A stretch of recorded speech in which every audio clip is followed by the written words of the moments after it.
कुन भगवान हुनुहुन्छ? विष्णु भगवान। हामीले सास हाल्दाखेरि ब्याक्टेरिया निस्किन्छ, तर विष्णु भगवानले सास बाहिर बढ्दाखेरि अनन्त ब्रह्माण्ड निस्किन्छ। हामीले डिफ्रेन्सिएट गर्न सक्छौँ होइन, हाम्रो के हैसियत छ र भगवानको के हैसियत छ। त्यसैले हामीले आर्त भावनाले भगवानलाई प्रार्थना गर्नुपर्छ। आमा बाउले हामीलाई प्रोभाइड गर्नुहुन्छ खानेकुरा होइन, वस्त्र, चल्न सिकाउनुहुन्छ, सबै सिकाउनुहुन्छ होइन, तर आमा बाबाले हामीलाई यो अक्सिजन दिन सक्नुहुन्न होइन। अक्सिजनको निर्माता भगवान।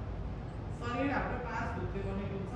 अस्ति नै मैले भने कसपछि गरेर म सोध्छु, पृथ्वी तत्व, अग्नि तत्व, जल तत्व, वायु तत्व र आकाश तत्व होइन।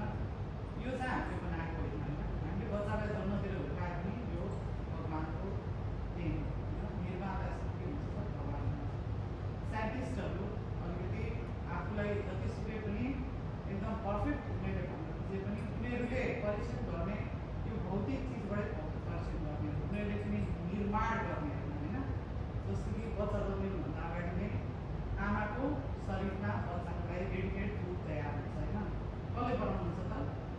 आमाले बनाएर बन्छ होइन, भगवानले व्यवस्था गर्नुभएको होइन।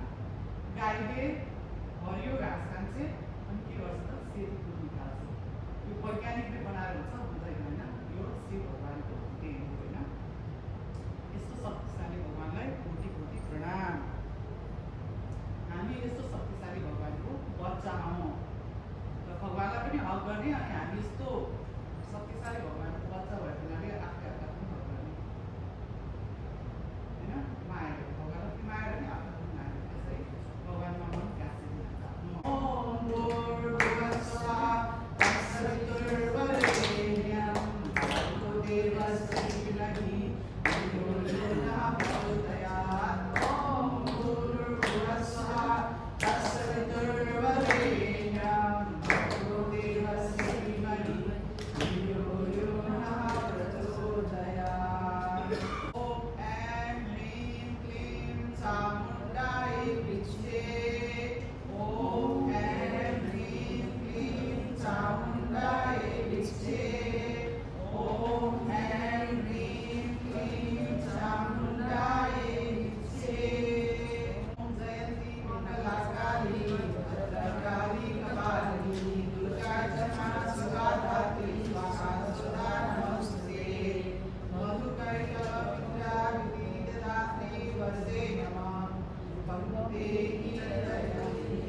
समय नैमिषारण्य तीर्थ में सौनकादि 88,000 ऋषियों ने सूत जी से पूछा, हे प्रभु, इस कलयुग में वेद विद्या रहित मनुष्यों को प्रभु भक्ति किस प्रकार मिलेगी तथा उनका उद्धार कैसे होगा?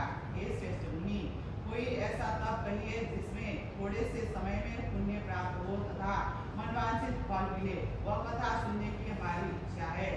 सर्वशास्त्र ज्ञाता श्री सूत जी बोले, हे वैष्णव में पूज्य, आप सबने प्राणियों के हित की बात पूछी है। अब मैं उस श्रेष्ठ व्रत को आप लोगों से कहूँगा जिस व्रत को नारद जी ने लक्ष्मी नारायण से पूछा था और लक्ष्मीपति ने मुनि श्रेष्ठ नारद से कहा था, सो ध्यान से सुनो। एक समय योगीराज नारद जी दूसरों के हित की इच्छा से अनेक लोगों में घूमते हुए मृत्यु लोक में आ पहुँचे। यहाँ अनेक योनियों में जन्मे हुए प्राय सभी मनुष्यों को अपने कर्मों के द्वारा अपने दुखों से पीड़ित देखकर सोचा, किसी यत्न के करने से निश्चय ही दुखों का नाश हो जाएगा। ऐसा मन में सोचकर विष्णु लोक को गए। वहाँ श्वेत वर्ण और 4 भुजाओं वाले देवों के इस नारायण को, जिनके हाथ में शंख चक्र गदा और पद्म थे, वहाँ तथा वरमाला पहने हुए थे, उन्हें देखकर स्तुति करने लगे। हे भगवान, आप अत्यंत शक्ति से संपन्न है। मन तथा वाणी से आपको कोई नहीं पा सकता। आपका आदि मध्य अंत नहीं है। निर्गुण स्वरूप सृष्टि के कारण भक्तों के दुखों को नष्ट करने वाले हैं। आपको मेरा नमस्कार है। नारद जी से इस प्रकार की स्तुति सुनकर विष्णु भगवान बोले कि हे मुनिश्रेष्ठ, आपके मन में क्या है? आपका किस काम के लिए आगमन हुआ है? निसंकोच कहो। तब नारद जी बोले, मृत्युलोक में सभी मनुष्य जो अनेक योनियों में पैदा हुए हैं, अपने अपने कर्मों के द्वारा अनेक प्रकार के दुखों से दुखी हो रहे हैं। हे नाथ, मुझ पर दया करते हो तो बतलाइए कि उन मनुष्यों के सभी दुख थोड़े से ही प्रयत्न से कैसे दूर हो सकते हैं? श्री भगवान बोले, हे नारद, मुनियों की भलाई के लिए तुमने बहुत अच्छी बात पूछी है। जिस काम के करने से मनुष्य मोह से छूट जाता है, वह मैं कहता हूँ, सुनो। बहुत पुण्य देने वाला, स्वर्ग तथा मृत्यु लोक दोनों से दुर्लभ एक उत्तम व्रत है। आज मैं प्रेम बस होकर तुमसे कहता हूँ, सत्यनारायण का यह व्रत अच्छी तरह विधि पूर्वक करके मनुष्य तुरंत ही यहाँ सुख होकर मरने पर मोक्ष को प्राप्त होता है। श्री भगवान के वचन सुनकर नारद मुनि बोले, उन व्रत का फल क्या है? क्या विधान है? किसने यह व्रत किया है और किस दिन व्रत करना चाहिए? विस्तार से बोलो, कहो। भगवान बोले, दुख शोक आदि को दूर करने वाला, धन धान्य को बढ़ाने वाला, सौभाग्य तथा संतान को प्राप्त कराने वाला, यह व्रत सब स्थानों पर विजयी करने वाला है।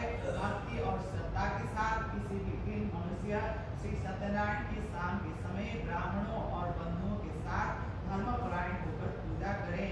भक्ति भाव से नैवेद्य, केले का फल, घी, दूध और गेहूं का चूर्ण सवाया लेवे।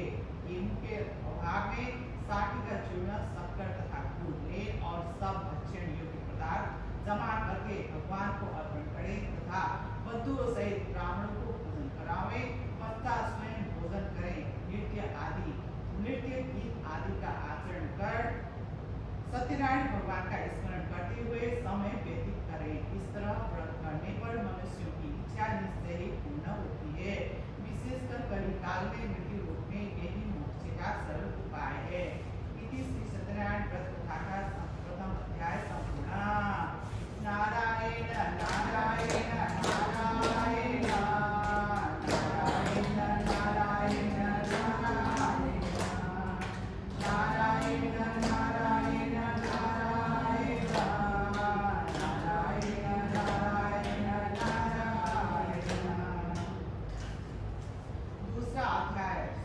बोले, ऋषियों, जिसने पहले समय में इस व्रत को किया है उसका इतिहास कहता हूँ, ध्यान से सुनो। सुंदर काशीपुरी नगरी में एक अत्यंत निर्धन ब्राह्मण रहता था। वह भूख और प्यास से बेचैन हुआ नित्य पृथ्वी पर घूमता था।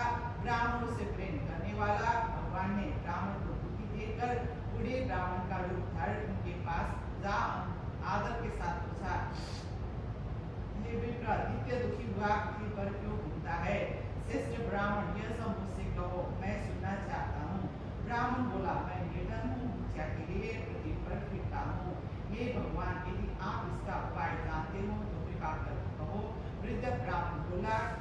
सत्यनारायण भगवान मनवांछित फल देने वाले हैं, इसलिए ये ब्राह्मण को उनका पूजन कार्य जिनके करने से मनुष्य सब दुखों से मुक्त होता है। ब्राह्मण को व्रत का सारा विधान बतलाकर बूढ़े नगरहारा का रूप धारण करने वाले श्री सत्यनारायण भगवान अंतर्ध्यान हो गए। जिस व्रत को वृद्ध ब्राह्मण ने बतलाया है मैं उसको करूंगा, यह निश्चय करने पर उसे रात में नींद नहीं आई। वह सवेरे सत्यनारायण के व्रत का निश्चय कर भिक्षा के लिए चला। उस दिन उसको भिक्षा में बहुत धन मिला, जिससे बंधु बांधवों के साथ उसने सत्यनारायण का व्रत किया। इसके करने से वह विप्र सब दुखों से छूटकर अनेक प्रकार की संपत्तियों से युक्त हुआ। उस समय से वह विप्र हर मास व्रत करने लगा। इस तरह सत्यनारायण भगवान के व्रत को जो करेगा वह सब पापों से छूटकर मोक्ष को प्राप्त होगा। आगे जो पृथ्वी पर सत्यनारायण का व्रत करेगा वह मनुष्य सब दुखों से छूट जाएगा। इस तरह नारद जी से नारायण का कहा हुआ यह व्रत मैंने तुमसे कहा, ये विप्रो मैं अब और क्या कहूँ। ऋषि बोले, हे ऋषियों, संसार में इस व्रत से सुनकर किस किसने इस व्रत को किया, हम वह सब सुनना चाहते हैं, इसके लिए हमारे मन में श्रद्धा है। सूत जी बोले, मुनियों, जिसने इस व्रत को किया है वह सुनो।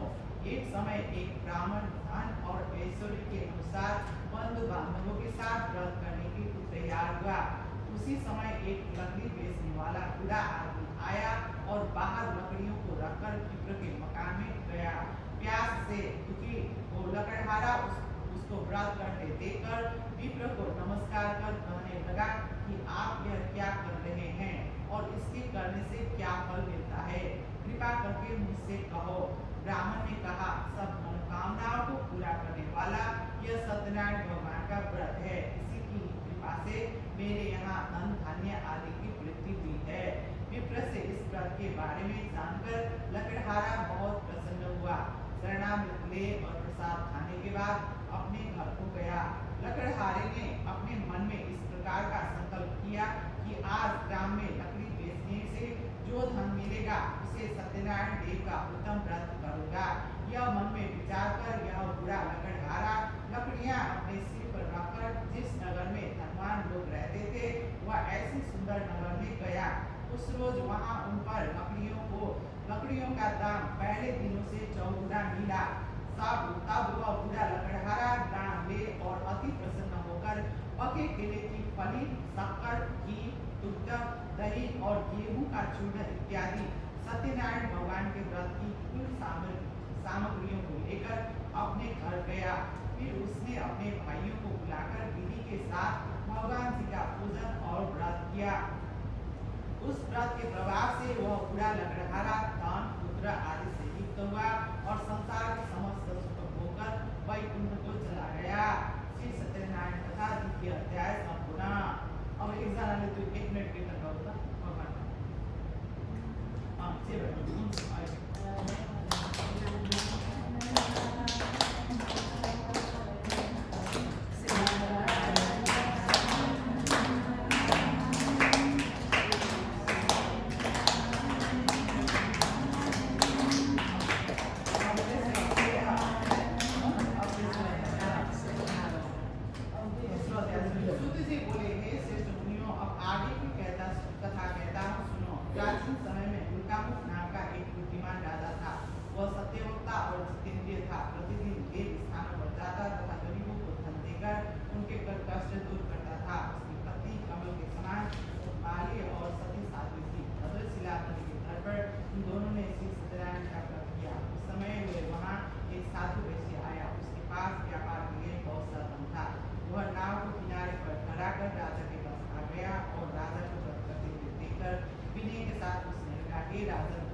वह आप क्या कर रहे हैं, मेरी सुनने की इच्छा है, सो आप मुझसे कहिए।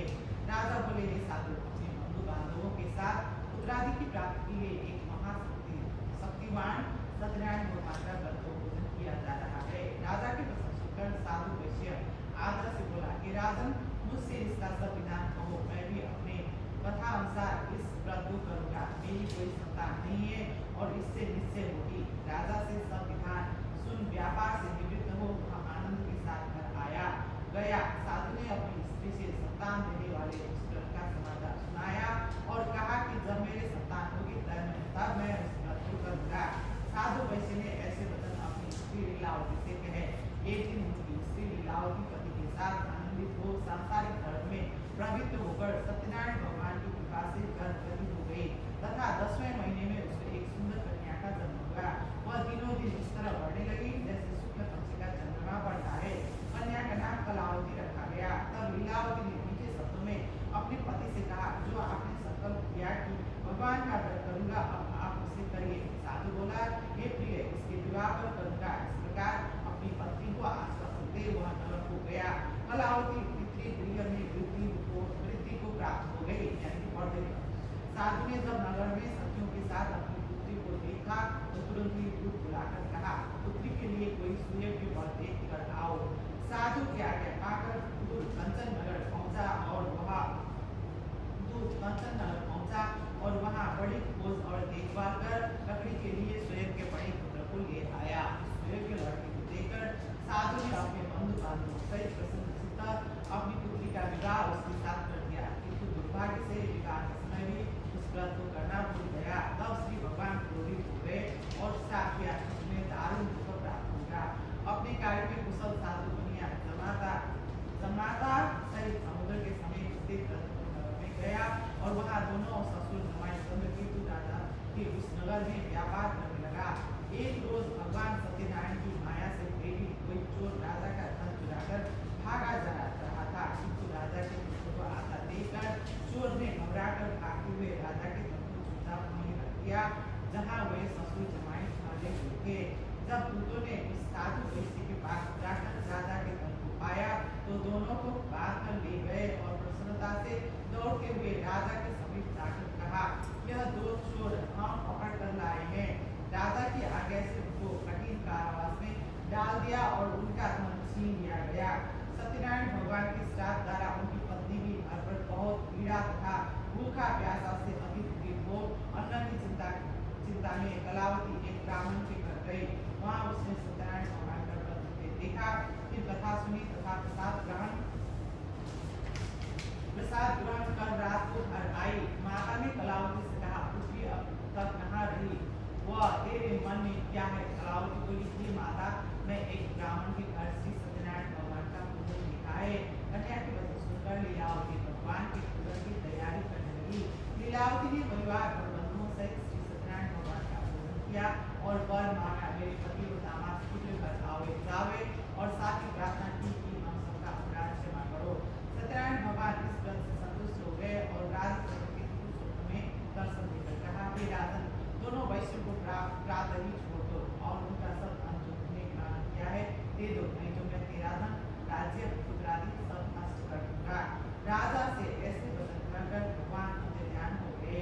प्रातःकाल राजा चंद्रकेतु ने सभा में अपना स्वप्न सुनाया। फिर दोनों बड़े पुत्रों को कारागार से मुक्त कर सभा में बुलाया। उन्होंने आकर राजा को नमस्कार किया। राजा मीठे वचनों से बोला, हे महानुभावों, भावी बस ऐसा कठिन दुख प्राप्त हुआ है, अब तुम्हें कोई भय नहीं। ऐसा कहकर राजा ने उनको नए नए वस्त्राभूषण पहनाए तथा उनका जितना धन लिया था उससे 2 गुना धन देकर आदर सहित विदा किया। दोनों वैश्यों अपने अपने घर को चल दिए। इति श्री सत्यनारायण व्रत कथा 3 अध्याय संपूर्ण।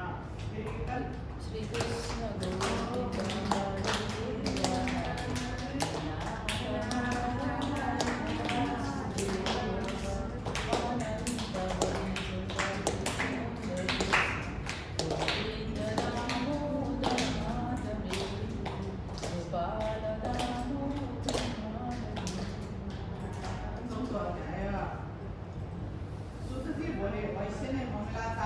यात्रा आरंभ और अपने नगर को चला। उनके थोड़ी दूर निकलने पर ठंडी वेशधारी सत्यनारायण ने उनसे पूछा, हे साधु, तेरी नाव में क्या है? अभिमानी वणिक हंसता हुआ बोला, हे दंडी, आप क्यों पूछते हो? क्या धन लेने की इच्छा है? मेरी नाव में तो बेल और पत्ते भरे हैं। वैश्य का कठोर वचन सुनकर भगवान ने कहा, दोबारा वचन करते हो। दंडी ऐसा कहकर वहां से दूर चले गए और कुछ दूर जाकर समुद्र के किनारे बैठ गए। दंडी के जाने पर वैश्य ने इसके क्रिया करने से के बाद नाव को ऊंची उठी देकर अचंभा किया तथा नाव में बेल देखकर मूर्छित जमीन पर गिर पड़ा। फिर मूर्छा खुलने पर अत्यंत शोक प्रकट करने लगा। उनका दामाद बोला कि आप शोक न करें, यह दंडी का श्राप है, अतः उनकी शरण में चलना चाहिए, तभी मांगी मनोकामना पूरी होगी। दामाद की वचन सुन वह दंडी के पास पहुंचा और अत्यंत भक्ति भाव से नमस्कार करके बोला, मैंने जो आपसे असत्य वचन कहे थे उनको क्षमा करो। ऐसा कहकर महान शोकातुर हो रोने लगा। तब दंडी भगवान बोले, हे बड़े पुत्र, मेरी आगे से बार बार तुम्हें दुख प्राप्त हुआ है, तू मेरी पूजा से विमुख हुआ। साधु बोला, हे भगवान, आपकी माया से ब्रह्मा आदि भी आपके रूप को नहीं जानते, तब मैं अज्ञानी कैसे जान सकता हूँ। आप प्रसन्न होइए, मैं सामर्थ्य के अनुसार आपकी पूजा करूंगा, मेरी रक्षा करो और पहले के समान नौका में धन भर दो। उसके भक्ति युक्त वचन सुनकर दंडी भगवान ने उन्हें क्षमा किया तथा नौका धन से भर दी। तब साधु भगवान सत्यनारायण का पूजन कर राशि सहित अपने नगर को चला। जब अपने नगर के निकट पहुंचा तब दूत को घर भेजा। दूत ने साधु के घर जा उसकी स्त्री को नमस्कार कर कहा कि साधु अपने दामाद सहित इस नगर के समीप आ गए हैं। ऐसा वचन सुन साधु की स्त्री ने बड़े हर्ष के साथ सत्यदेव का पूजन करके पुत्री से कहा, मैं अपने पति के दर्शन को चाहती हूँ, तू कार्य पूर्ण कर, शीघ्र आ। माता के ऐसे वचन सुनकर कलावती पिशाच छोड़कर पति के पास गई। साथ की अवज्ञा के कारण सत्यदेव ने रुष्ट हो उसके पति को नाव सहित पानी में डुबो दिया। कलावती अपने पति को न देखकर रोती हुई जमीन पर गिर पड़ी। इस तरह नौका को डूबा हुआ तथा कन्या को रोता देख साधु दुखित हो बोला, हे प्रभु, मुझसे या मेरे परिवार से जो हुई है उसे क्षमा करो। ये तीन वचन सुनकर सत्यदेव प्रसन्न हो गए तथा आकाशवाणी हुई, हे साधु, मेरी कन्या मेरे प्रसाद को छोड़कर आई है, इसलिए इसका पति अदृश्य हुआ है। यदि वह जाकर प्रसाद खाकर लौटे तो इसे पति और से मिलेगा। ऐसी आकाशवाणी सुनकर कलावती ने घर पहुंचकर प्रसाद खाया। फिर आकर पति के दर्शन के तत्पश्चात साधु ने बंधु बांधवों से सत्यदेव का पूजन किया। इस लोक का सुख होकर अंत में स्वर्ग लोक हो गया। इति श्री सत्यनारायण ग्रंथ का चतुर्थ अध्याय संपूर्ण। कीर्तन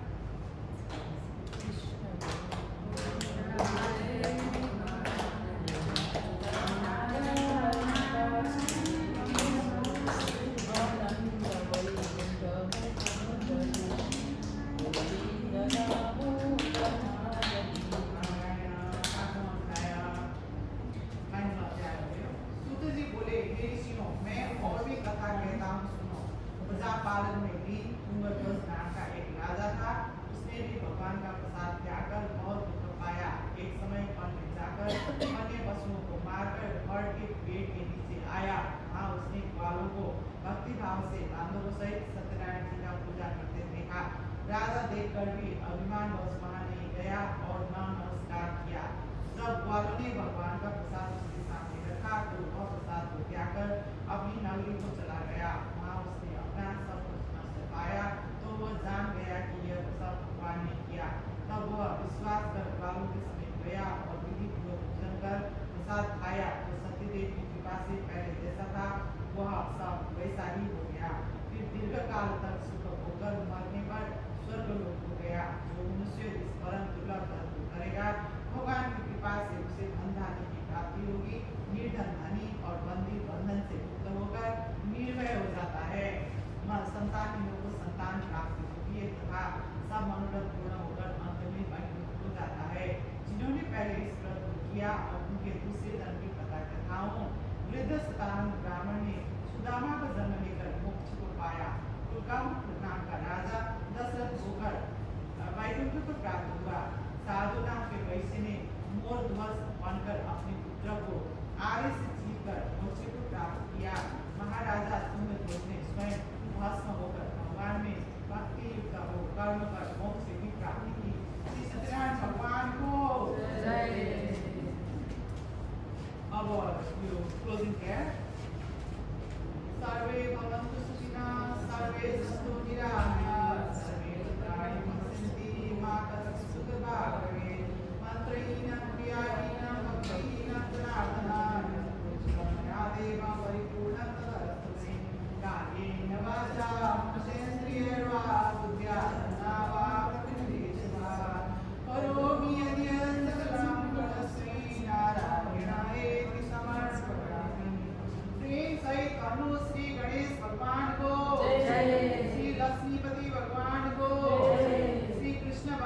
को जय। श्री दुर्गा माता को जय।